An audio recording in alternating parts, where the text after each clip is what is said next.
Dersliklerde yazılmayıp bunlar. İmtihanı kağızda değil, talihinde verirsen derim.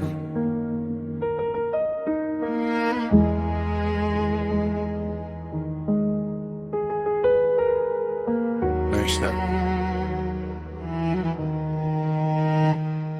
Məktəbdə öyrətdilər 2 kərə 2 4 edər. Amma demədilər ki bəzən bir itki hər şeyi məhv edər. Xəritədə göstərdilər dağları, dənizləri bir-bir. Amma öyrətmədilər necə açılır daxildəki o ki bir. Düsturlar əzbərlədi, tənliklər qurdu. Lövhədə ayaqsa tənliyi qurdu ən qaranlıq tövbədə. Orada səhv edəndə silgi ilə silmək olurdu. Bax burada səhv edəndə ruhun olur sırılsıqlam yağ. Məktəblərin keçmədiyini həyat dərs öyrədər. O sənə yıxılmağı, qalxmağı bir-bir göstərər. Nə diplom xilas edər, nə qırmızı bir vərər. Bu məktəbdən böyük müəllim döyünən bu ürək.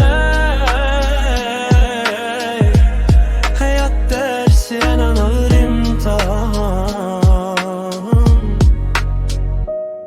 Dostluğu kitablardan oxuduq sadiq qəhrəmanlar. Həyatda isə gördük kürəyindən vuran yaxınlar. Zamanı öyrətdilər saatın əqrəbi ilə ölçmək. Amma öyrətmədilər gecələr tək başına çökmək.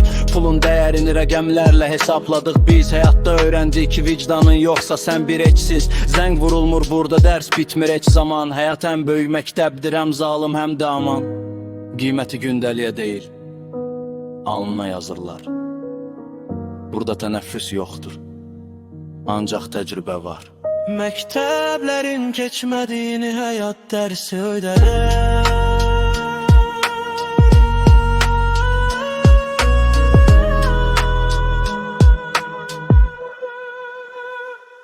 Məktəblərin keçmədiyini həyat dərsi öyrədər. Məktəblərin keçmədiyini həyat dərsi öyrədər. Məktəblərin keçmədiyini həyat dərsi öyrədər. Məktəblərin keçmədiyini həyat dərsi öyrədər. Öyrən, hələ dərsin başındayım. Böyük məktəb davam edir.